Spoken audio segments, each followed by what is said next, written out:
હાલમાં અનેક લોકોના સાંસારિક જીવનમાં ઝઘડાઓ થઈ રહ્યા છે, ત્યારે કાપોદ્રામાં રહેતા દંપતી વચ્ચે થતા રોજિંદા ઝઘડાથી કંટાળી પતિએ પત્નીને માથામાં ધોકા મારતા પત્નીને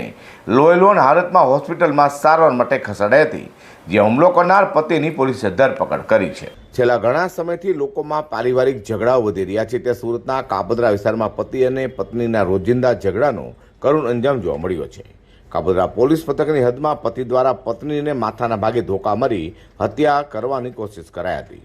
પતિએ પત્નીને ધોકા મારતા લોહીલુહાણ હાલતમાં પરિણીતાને તાત્કાલિક સારવાર માટે હોસ્પિટલમાં ખસેડાઈ હતી, તો બનાવની જાણ થતાં જ કાપોદ્રા પોલીસે સ્થળે દોડી જઈ આરોપી ભરત મોરડિયાને ઝડપી પાડી સળિયા પાસે ધકેલી દીધો છે। આરોપી ભરતભાઈ વલ્લભભાઈ મોરડિયા, રહેવાસી શ્રીજીનગર, વિભાગ 2, સાગર રોડ, કાપોદ્રા, સુરતનાઓ પોલીસ સ્ટેશન આવી પોતે જાહેરાત એવી કરેલ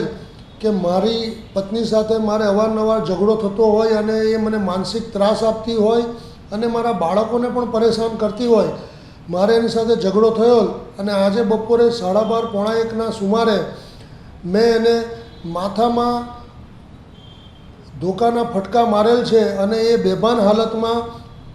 ઘરમાં પડેલ છે તેવી હકીકત જાણ કરેલ, જે અનુસંધાને કાપોદ્રા પોલીસ સ્ટેશને ત્વરિત એક્શન લઈ અને આરોપીના ઘરે જઈ અને જે ભોગ બનનાર ઈજા પામનાર બેન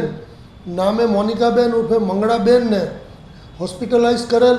અને આ ગુનાના કામે ભોગ બનનાર મોનિકાબેનના સગા સંબંધી આવતા કિશોર રામચંદ્ર સોનવણે,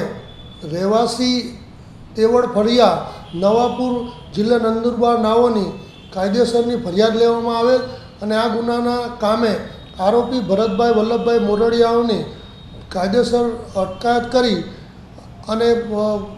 નામદાર કોર્ટમાં રજૂ કરવામાં આવેલ। હાલ તો કાપોદ્રા પોલીસે પત્નીની હત્યાનો પ્રયાસ કરનારા પતિની ધરપકડ કરી સળિયા પાસે ધકેલી દીધો છે। Bureau report, G24 news.